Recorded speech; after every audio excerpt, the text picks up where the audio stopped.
आज जो प्रशासन गांव की ओर हमें सरी पंचायत में आज इसका कैंप रखा था। पिछले एक सप्ताह से पूरे हिमाचल प्रदेश में इस तरह के कार्यक्रम किए जा रहे हैं और उसी के तहत जो है हमने यहाँ भी रखा था और लगभग सभी विभागों के जो लोग हैं वो जो अधिकारी हैं वो यहाँ पे उपस्थित हैं।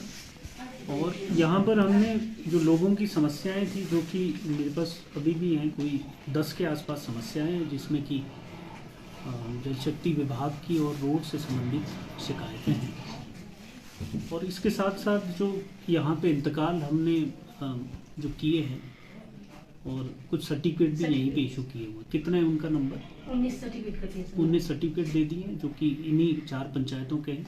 और इंतकाल कितने हुए? हाँ, तो 3 हमने अभी इनके इंतकाल जो इन्विटेशंस हैं वो किए हुए।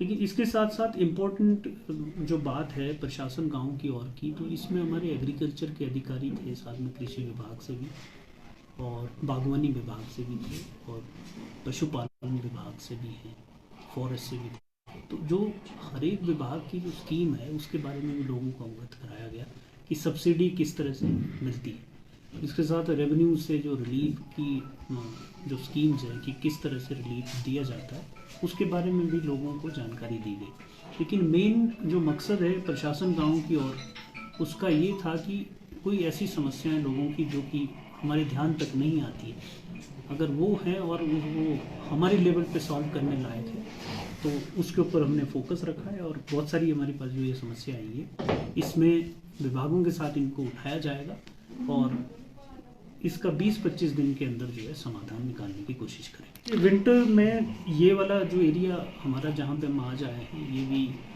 स्नो बाउंड एरिया में आता है और यहाँ पे भी रोड जो बंद होने की चांसेस ज़्यादा रहते हैं। तो इसकी मीटिंग जो है 15 दिन पहले हमने चौपाल में की थी सभी अधिकारियों के साथ। और इसके लिए जो रोड खोलने के लिए जो मशीनरी है वो कितनी है, विभाग उसमें प्राइवेट भी मशीनरी को हायर कर सकता है, तो उसकी सारी डिटेल हमारे पास है। और जैसे ही विंटर आएगा तो उस समय जो पानी, बिजली, सड़क, इससे संबंधित जो भी कार्य होंगे वो फटाफट निपटा दिए जाएंगे। इसके लिए तैयारी पूरी है। पिछली बार का जो विंटर सीजन था उसमें हमने लोगों से ये गुजारिश की थी कि हमारा एक व्हाट्सएप उसका फेसबुक का पेज है एसडीएम चौपाल के नाम से, उसके जो मैसेंजर पर है या मेरा जो मोबाइल नंबर है उसके भी व्हाट्सएप नंबर पर, क्योंकि कॉल सबके लेना मुश्किल रहता है, तो उसमें हम जो हमारा एसडीएम चौपाल का पेज है उसको एक्सेस करके जितनी भी उसमें कोई समस्याएं आती थी रोड से संबंधित या बिजली से संबंधित या पानी से संबंधित, तो उसी पे हम विभाग से बात करके उसी में उनका जवाब देते थे।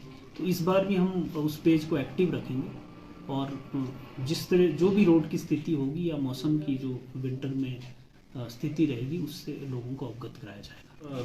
जो आवारा पशुओं की समस्या है उसको डील करने के लिए 3-4 तरीके हैं।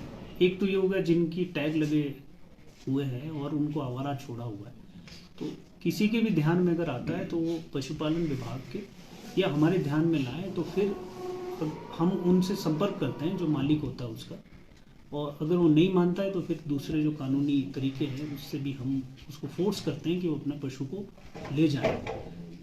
और जो दूसरी बात रही कि पशुओं की जो समस्या है उसको निदान के लिए सरकार की तरफ से ये है कि 700 रुपये पर पशु जो है ना, अगर किसी ने गौशाला खोलनी हो प्राइवेट की तरफ से, लोगों ने आपस में मिलके, तो उसके लिए 700 रुपये पर पशु पर महीना मिलता है। तो ऐसे ही जो चौपाल के अन्य क्षेत्रों में भी 3-4 या 5 जगह पर इस तरह की गौशालाएं लोग चला रहे हैं और वो सरकार की तरफ से 700 रुपये पर पशु भी मिल रहा है। तो मैं ये भी चाहूँगा कि जहाँ जहाँ पे नहीं अभी बना है तो वहाँ पे पशुओं के लिए विंटर वैसे तो शुरू हो ही गई है, लेकिन अगर ऐसा जल्दी से शुरू करते हैं तो जो 700 रुपये वाला जो सरकार की तरफ से मिलता है वो वहाँ भी दिया जाता है।